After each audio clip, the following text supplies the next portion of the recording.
오늘은 말씀을 전하기가 조금 수월할 것 같아요. 이렇게 앞에서 우리 친구들 2명이서 이렇게 율동을 하는데 여러분들 되게 기뻤죠? 마음이 활짝 열리시죠? 하나님은, 제가 봤을 때 하나님의 마음은 녹아내렸을 것 같아요. 나중에 지금 어디 있는지 모르겠는데 예배 마치고 서연이하고 요한이 저한테 좀 왔다 갔다 가라고 좀 전해주세요. 자, 오늘 말씀은 하나님께서 아브라함에게 후사에 대한 약속을 보다 공고히 보장해주고 있습니다. 즉 하나님께서는 아브라함에게 그의 아내인 사라의 이름을 사라라고 계명하고 장차 사라를 통해 태어날 아이의 이름을 이삭이라 짓도록 명하심으로써 지금까지 거듭 반복된 후사에 대한 약속을 아브라함으로 하여금 더욱 확신을 가지게 하셨습니다. 그리고 그러한 확신 가운데 아브라함은 하나님의 말씀대로 순종하여 할례를 시행하는 내용입니다. 본문을 통해 우리에게 주시는 말씀을 살펴보면 먼저는 성도는 하나님 앞에 낮아져야 합니다. 약속의 때가 다가왔을 때 하나님께서는 아브라함에게 나타나셔서 하나님께서 이루실 일에 대해서 구체적인 것을 말씀해 주셨습니다. 하나님은 먼저 아브라함의 이름을 아브라함으로 바꾸어 주셨습니다. 그것은 아브라함이 많은 무리의 아비, 즉 열국의 아비가 될 것을 의미했습니다. 하나님께서는 또 아브라함과 맺으신 언약의 징표로 할례를 행하라고 명령하셨습니다.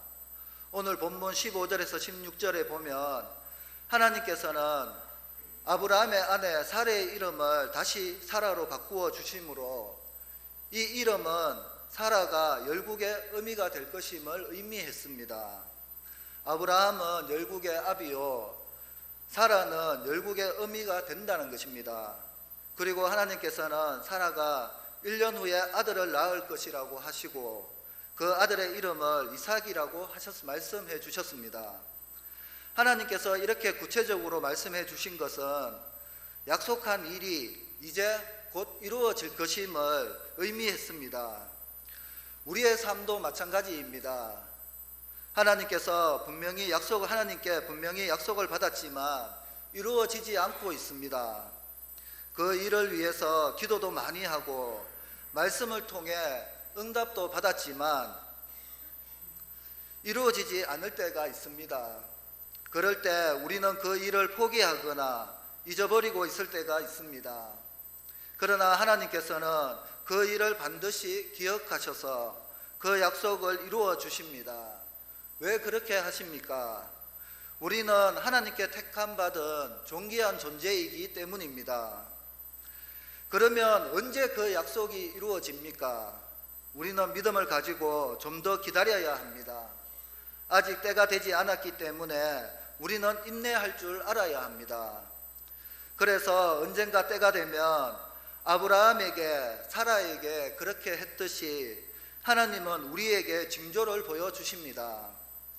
사람을 통해서나 일을 통해서나 내 마음속에 말씀을 주십니다.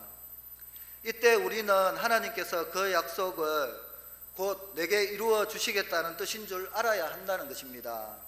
그리고 정신을 차리고 믿음으로 순종하며 감당해 나가도록 해야 합니다.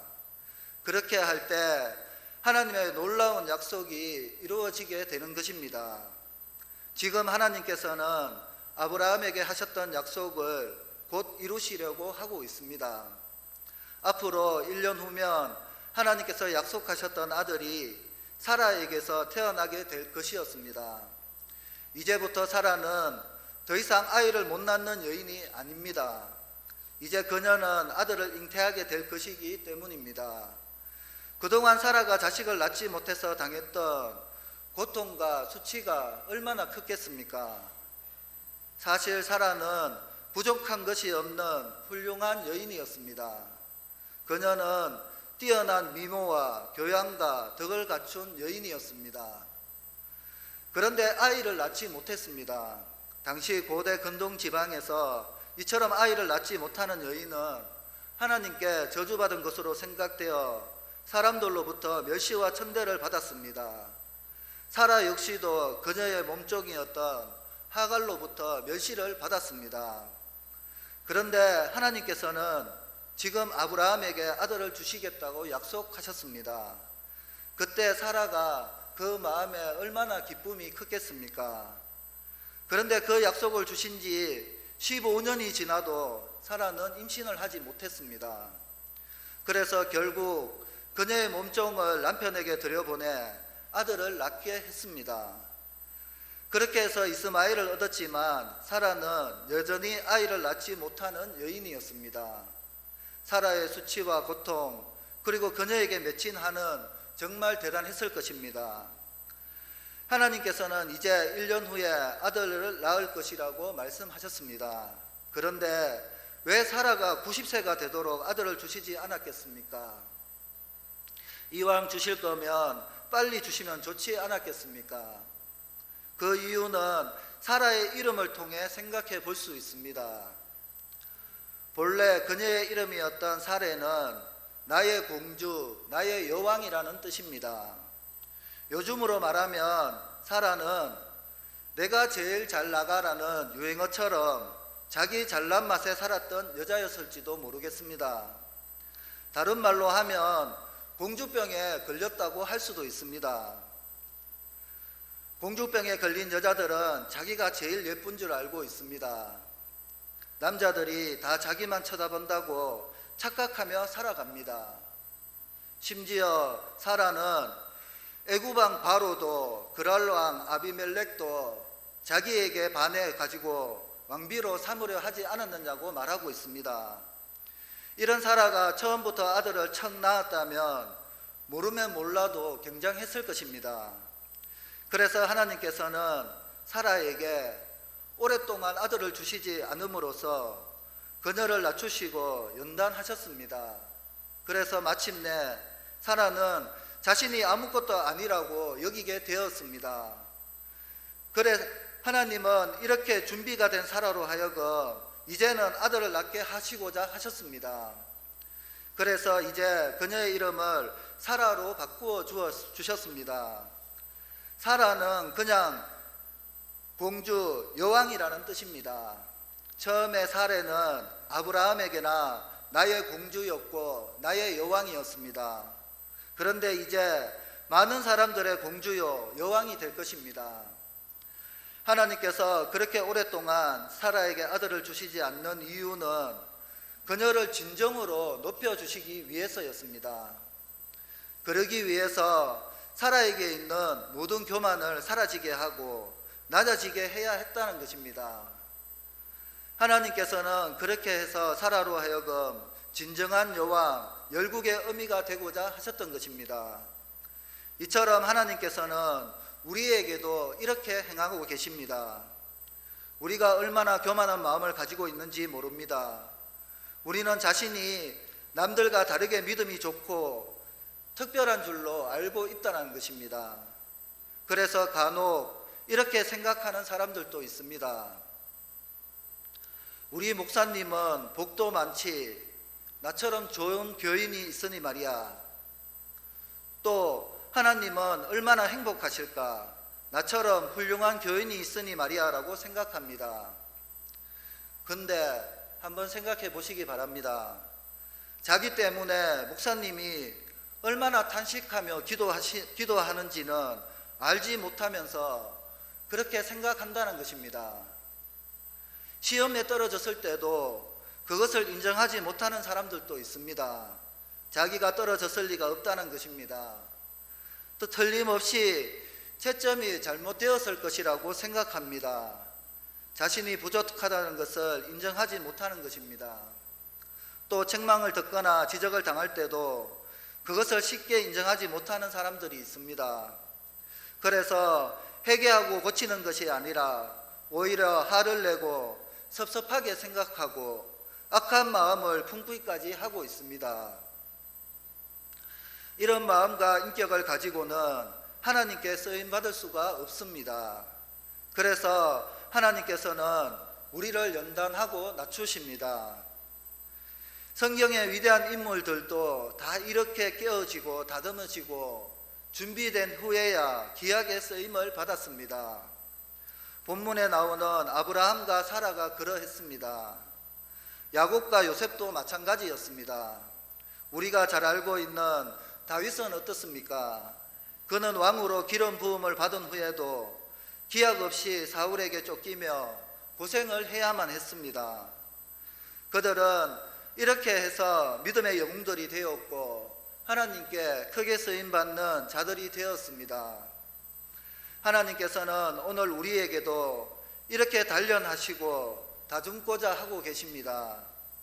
하나님의 뜻을 깨닫고 겸손히 순종함으로 나의 교만과 자존심을 꺾어버리고 하나님 앞에 겸손히 서서 하나님께서 이제 준비되었다고 인정하실 때 기약에 쓰임받는 우리 모두가 되기를 축원을 드립니다. 두 번째는 하나님의 능력에는 불가능할 일이 없음을 믿어야 합니다.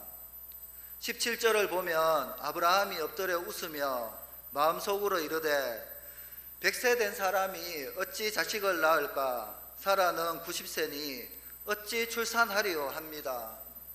하나님께서 아브라함에게 나타나셔서 1년 후에 아들을 낳게 될 것이라고 말씀하시자 아브라함은 속으로 웃고 말았습니다. 왜냐하면 사라는 지금까지 아이를 낳아 본 적이 없었습니다.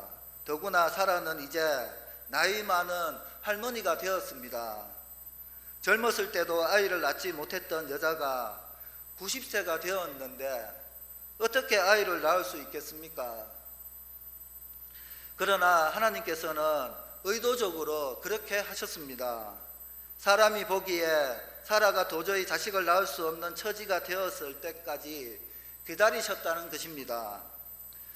그런 후에 사라에게 이삭을 낳게 하심으로써 그 일은 사람의 힘으로 된 것이 아니라 하나님께서 하신 일임을 분명히 보여주고자 하셨습니다. 사라가 이삭을 낳은 것은 전적인 하나님의 능력으로 불가능한 일을 가능하게 한 것이었습니다. 히브리서 기자는 사라가 이삭을 낳은 것에 대해서 이렇게 기록하고 있습니다. 히브리서 11장 12절에 이러므로 죽은 자와 같은 한 사람으로 말미암아 하늘의 허다란 별과 또 해변의 무수한 모래와 같이 많은 후손이 생육하였다고 말씀하고 있습니다. 하나님께서는 그 능력으로 우리를 죽음에서 생명으로 인도하시는 분이십니다. 하나님의 그 능력으로 오늘 우리도 죽음에서 생명으로 옮겼었습니다. 영원히 멸망당할 수밖에 없었던 우리, 허물과 죄로 이미 죽었던 우리가 구원을 받고 영원한 하늘의 영광과 축복을 얻게 된 것입니다. 하나님께서 90세 된 사라가 아들을 낳게 될 것이라고 말씀하시자 아브라함은 웃으면서 이스마엘에게나 은혜를 입혀달라고 말씀을 드렸습니다. 이제 이스마엘이라도 얻었으니 그 문제로 더 이상 신경 쓰고 싶지 않았던 것입니다. 그러나 하나님께서는 다시 한번 사라가 1년 후에 아들을 낳게 될 것이라고 분명히 말씀하셨습니다. 그 아들 이삭과 언약을 맺으시겠다고 하셨습니다. 이스마엘이 아니라 이삭이 언약의 상속자가 될 것이라는 것입니다. 이스마엘은 하나님의 언약과 관계가 없는 아들이었습니다. 그러면 이스마엘은 어떻게 되겠습니까? 그도 아브라함의 아들입니다. 이 아들은 아버지의 불신앙으로 인한 저주를 지고 평생을 살아가야 되겠습니까? 하나님께서는 이스마엘을 위한 아브라함의 간구도 들어주셨다고 말씀하고 있습니다. 그래서 이스마엘에게도 큰 복을 주시겠다고 하셨습니다. 실제로 이스마엘의 후손들은 넓은 땅을 차지하고 크게 번성하였습니다. 그러나 그는 결코 약속의 후손은 아니었습니다. 여러분, 세상을 보시면 안 믿는 자들에게도 하나님은 이렇게 은혜를 베풀어 주십니다. 안 믿는 사람이 출세하고 사업도 잘 되며 자녀들이 공부를 잘하는 것을 이상하게 생각해서는 안 됩니다.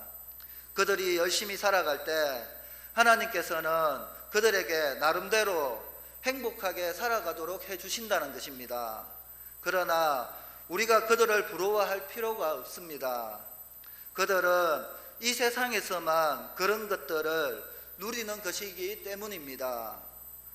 반면에 우리는 이 세상을 초월한 복을 받습니다. 하나님께서는 우리가 이 세상에 살아가는 동안에 필요한 은혜들을 주실 뿐만 아니라 하늘의 신령한 은혜를 주십니다. 그리고 이 세상에서의 삶이 끝나면 하나님 나라에 들어가서 지극한 영광과 축복을 영원히 누릴 수 있게 해 주셨습니다. 어느 것이 크고 귀한 것입니까? 사람이 이 세상에서 아무리 많은 것을 누린다 해도 하나님의 자녀가 되지 못하고 천국에 들어가지 못한다면 아무 소용이 없다는 것입니다. 하나님께서는 이스마엘에게 세상에서 누릴 많은 복을 주셨지만 이삭에게는 아브라함의 약속을 주셨습니다. 이 두 아들이 받은 복은 비교가 되지 않습니다. 저에게도 이런 고민이 있었습니다. 저도 여러분들 잘 아시는 하박국 선지자가 고민했던 세상 사람들이 하나님 믿는 사람보다 더 잘 되고 잘 사는 것이 이해가 되지 않을 때가 있었습니다. 그리고 세상에 즐길 거리가 이렇게 많은데 나는 이곳에서 무엇을 하고 있는지 의아해하면서 정말 나는 이 예배의 자리에 있어도 되는 것인가? 정말 하나님은 의로우신가라며 하박국 선지자가 깊은 갈등을 겪은 것처럼, 물론 하박국 선지자처럼 그렇게 깊은 갈등은 아니지만 깊은 생각을 한 적이 있습니다.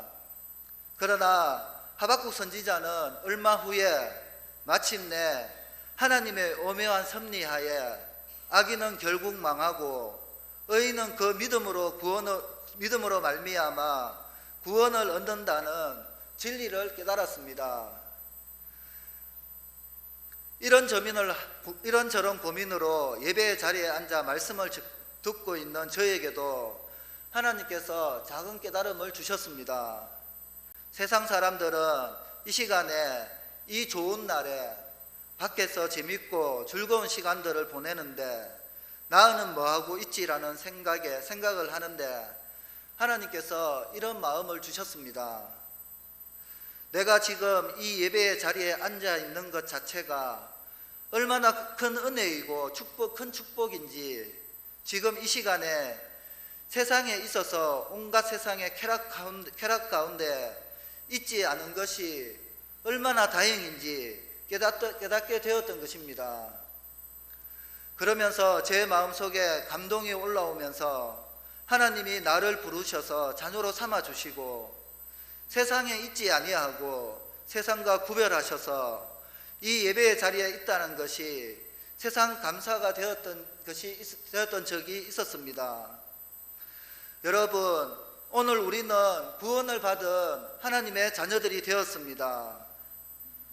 이 은혜와 축복이 얼마나 크고 귀한 것인가를 기억하시기 바랍니다. 세상 사람들이 잘 되는 것을 부러워할 필요가 없습니다. 하나님께서는 우리에게 얼마든지 더 좋은 것을 주실 수 있는 능력 있는 하나님이십니다. 죄로 인해 죽을 수밖에 없었던 우리를, 불가능할 것 같은 우리를, 그 아들을 보내셔서 구원해 주시고 자녀 삼아 주셔서 하나님의 신령한 은혜와 영원한 축복도 주셨습니다. 이 은혜를 기억하고 늘 기뻐하며 감사하며 구원의 믿음을 소유하는 우리가 되기를 축원을 드립니다. 마지막으로 성도는 어떤 환경 가운데서도 말씀에 순종해야 한다고 말씀합니다. 먼저 23절과 27절을 보면 아브라함이 하나님이 그에게 말씀하신 대로 그의 집에 속한 모든 남자에게 할례를 시행했다고 했습니다. 그는 체면이나 위험이나 고통을 따지지 않았습니다. 아브라함은 그의 적극적인 순종으로 하나님께 대한 온전한 믿음을 나타내었습니다. 아브라함의 믿음은 이렇게 즉시 순종하는 믿음이었습니다. 그는 하나님께서 고향 친척 아비 집을 떠나라고 하셨을 때에도 즉시 떠났습니다. 백세에 얻은 이삭을 바치라고 하셨을 때에도 즉시 순종했습니다. 아브라함은 이렇게 즉시 순종함으로 자신의 믿음을 나타내 보였습니다. 이러한 즉각적인 순종이 오늘날 우리 성도들에게도 동일하게 요구되고 있습니다. 특별히 과거 아브라함에게는 하나님의 말씀이 육성으로 임한 것과 달리 오늘날 우리에게는 하나님의 말씀이 기록의 형태로 주어졌습니다. 우리는 이 기록된 말씀이 우리에게 주어졌을 때 주저함 없이 즉각적인 모습으로 순종해야 할 것입니다. 그런데 우리의 약점은 즉시 순종하지 못한다는 것입니다. 순종을 미루거나 회피하려 할 때 우리는 시험을 당하며 실패하기 쉽습니다. 때로 하나님 말씀이 우리의 생각과 다르거나 이해할 수 없다 할지라도 즉시 순종하는 것이 중요합니다. 여러분은 즉시 순종함으로 하나님께 대한 당신의 온전한 믿음을 나타내고 있습니까? 24절에 아브라함이 할례를 받은 때는 99세 때였습니다. 그런데 사람은 나이가 들면 변화를 싫어하고 현실에 안주하기를 원합니다. 그것은 어떤 변화로 인해 찾아올지도 모를 불행이나 파란을 원치 않기 때문입니다. 아마도 99세의 아브라함에게도 그러한 생각이 더욱 간절했을지도 모릅니다. 사실 아브라함이 그 집에 속한 모든 남자들에게 할례를 시행하려면 어느 정도의 반발도 예상했을 것입니다. 더욱이 비록 종을 통해서 얻은 아들이지만 이스마엘은 현재 그의 유일한 상속자로서 만에 하나라도 할례를 시행함으로 인한 위험이 따를 환경도 존재했을 것이므로 아브라함에게 있어서 할례 시행 명령은 난감한 문제가 될 수도 있었을 것입니다. 그러나 아브라함은 그러한 모든 현실적 문제들을 초월하여 하나님의 명령에 즉각적이고도 절대적으로 순종했습니다. 물론 이러한 아브라함의 순종은 현재의 상황을 바라보기보다는 모든 일을 전적으로 주관하시며 불가능할 일을 행하시는 하나님의 전능하심을 바라봄으로써 가능했습니다. 이와 같이 우리들도 거처한 환경이 어떠하든지 전능하신 하나님을 바라봄으로써 하나님의 말씀에 대하여 즉각적이고도 철저하게 순종해야 할 것입니다. 믿음으로 하나님의 말씀을 따르는 순종의 삶은 하나님을 가장 기쁘게 하는 일입니다. 또한 그것은 하나님의 자녀요 그분의 고귀한 백성으로서 부름받은 우리 신앙인들의 가장 기본적인 덕목이자 진정한 행복의 유일한 목적이 될 것입니다. 그러므로 우리는 하나님의 말씀에 대해서는 그것이 무엇이든지 또 현재의 상황이 어떠하든지 절대적이고도 온전하게 순종해야 합니다. 하나님은 말씀에 철저히 순종하는 자에게 하나님의 형통의 복과 영생의 복을 베풀어 주십니다. 말씀에 즉시 순종함으로 이 은혜에 동참하는 우리 모두가 되기를 축원을 드립니다. 말씀을 정리하겠습니다. 여러분, 하나님은 한 번 하신 약속은 반드시 우리에게 이루어 주십니다. 오늘 혹시 우리들은 하나님의 약속을 바라보다가 지쳐 있지는 않습니까? 이상하게도 일이 잘 풀리지 않아서 실망하고 있지는 않습니까? 하나님께서 여러분을 연단하시며 준비시키고 계시다는 것을 꼭 기억하시기 바랍니다. 여러분이 교만과 미련한 고집을 버리면 하나님께서 여러분을 통해 놀라운 새 일을 이루어 주실 것입니다. 세상의 사람들이 형통한 것을 보고 부러워하고 계십니까? 하나님께서 여러분들에게 얼마든지 세상 사람들보다 더 큰 복을 주실 것입니다. 뿐만 아니라 하나님께서 우리에게 주신 축복은 그것과는 비교할 수도 없습니다. 우리는 머지않아 하늘 영광에 들어갈 사람들인 것입니다. 믿음으로 적시 순종하는 성도가 되십시오. 여러분들 새벽마다 신명기를 말씀을 묵상하고 있지 않습니까? 이스라엘 백성들이 하나님 말씀에 불순종함으로 7일이나 14일이면 갈 수 있는 그 강약길을 40년을 돌아서 가나안 땅에 들어가게 되었습니다. 우리가 적시 순종할 때는 하나님께서 우리에게 계획하신 그 계획하신 목적들이 하루빨리 속히 이루어지지만, 하나님께 불순종할 때 하나님께서는 우리가 순종할 때까지 그 길을 멀리 펼쳐 놓으신다는 것입니다. 그래서 우리는 이 아브라함의 그 믿음처럼 믿음으로 정치 순종하는 여러분들이 되시기를 바랍니다. 그리하여 우리에게는 불가능하게 보이는 모든 문제들, 우리를 통해 이루시는 하나님의 위대한 일이 이루어지고 하나님께서 약속하신 축복이 우리에게 이루어지기를 축원을 드립니다. 기도하겠습니다. 하나님 아버지의 은혜를 감사드립니다. 오늘 말씀대로 말씀 앞에 순종함으로 우리의 마음이 낮아지게 하옵시며, 우리의 힘으로는 불가능한 일들이 하나님의 전능하심을 바라보며 우리를 통해 놀라운 일들이 이루어지게 역사하여 주시옵소서. 감사드리며 예수님의 이름으로 기도드리옵나이다. 아멘. 찬송가